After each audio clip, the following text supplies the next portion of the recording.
All right, you guys ready to have some fun? Ladies and gentlemen, Mr. Tony Bruhn.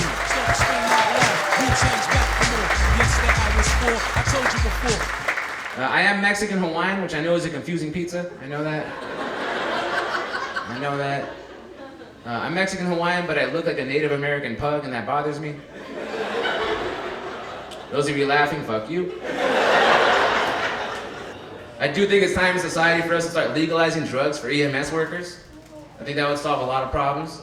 I just want to see a heart surgeon save multiple lives in record time because he's allowed to do cocaine. Can you imagine that shit's getting ready for surgery? He's like, scalpel, line. Let's save some lives!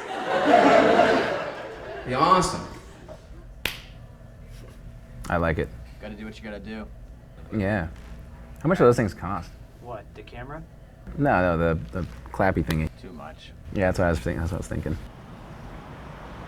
I was working at a nonprofit a while back for the visually impaired and blind, and that goal that time for those group of students was try and get them out of their comfort zone.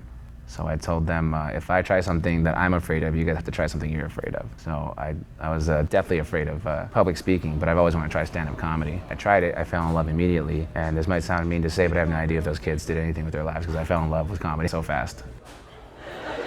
Fun fact about me, guys. I'm legally blind. I can't see a lot of shit. It's a fact.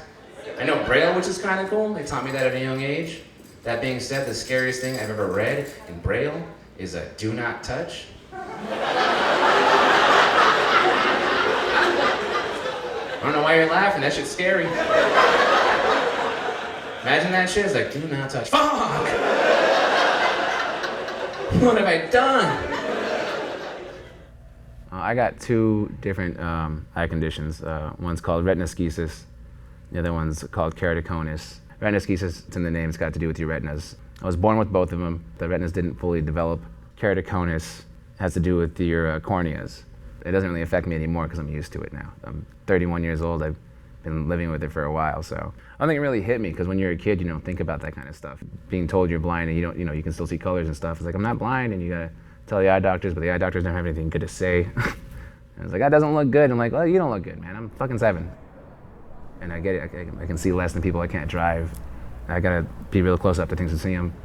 I think the hardest part today is that people don't believe that I'm visually impaired because I can maneuver around and I can tackle stairs like everyone else. I think that was probably the biggest thing is because I don't stumble around for someone else.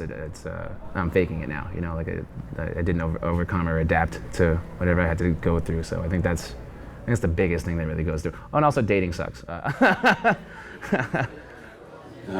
Yeah. I'm jealous of the awkward dates, I'm not gonna lie. I can't date, bro. I'm brown and legally blind, it's awful. I can't tell anyone that they look good because I'm legally blind. They don't believe me. You look really pretty tonight. How would you know? I'm like, oh, it's good talking to you, bitch, I'm out of here. I found that the best thing for me personally was to just talk about my life. I think personal experience trumps everything. The more you can relate to other people with your personal experience is probably the best way to go because no one can steal your experience from you. Personally, the scariest thing about me being legally blind is eye contact, because I never know I'm making it. Have you guys ever been into a fight you didn't know you were a part of? It's terrifying. I was on the bus one time and some crackhead's like, what the fuck are you looking at? And in my head, I was like, oh shit, someone's in trouble. He was like, I'm talking to you. I'm like, that guy better answer him. He's like, I'm gonna beat your ass. And now he's talking to me. Just for the record, no one beat my ass. This is a birthmark. I'd rather have people think I got beat up though, because someone at karaoke the event was like, so what made you get a face tattoo?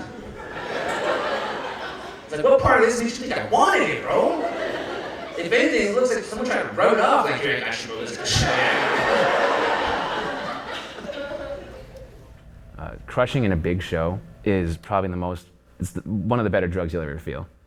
It's worth every bad show you've ever done, every bad open mic, every time you've got gypped on the road or some time on the road. You have one really good paying set in a club where audience is there and you are on point the whole time. There's no better feeling.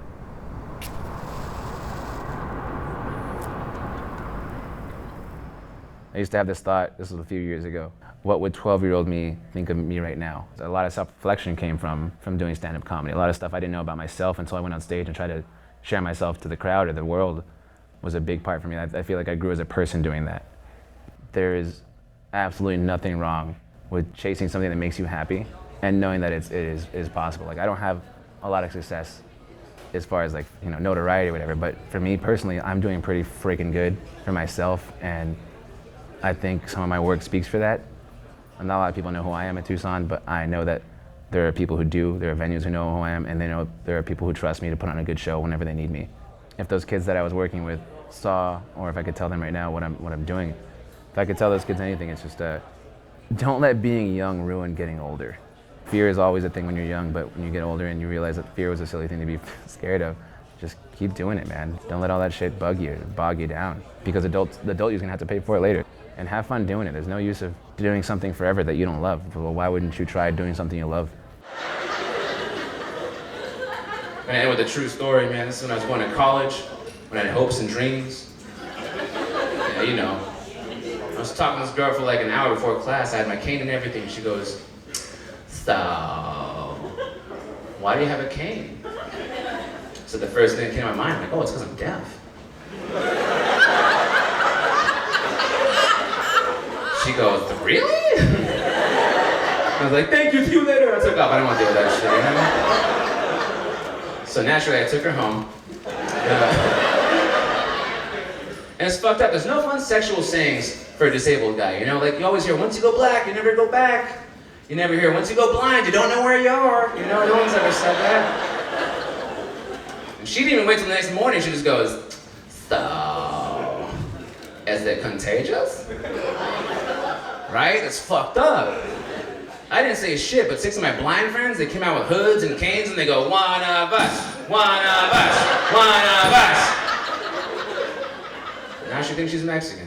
My name is Tony Bruhn, guys. Thank you very much. Keep it going for your host, Manny, everybody.